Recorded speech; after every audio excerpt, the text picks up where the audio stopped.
Today's pronunciation lesson is contrasting the sounds th and d. First, I will use each sound in a word. Then, I will put the words into a sentence so that you can hear them together with contextual clues. Please listen closely to the differences in the sounds.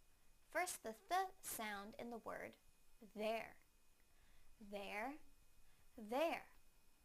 Now the d sound in the word dare. Dare, dare.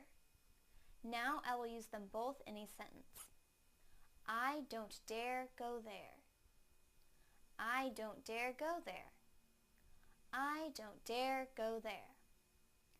Thank you for watching CartoonEnglish.tv's pronunciation lesson. Come visit our website for free lessons, games, and chat. Bye!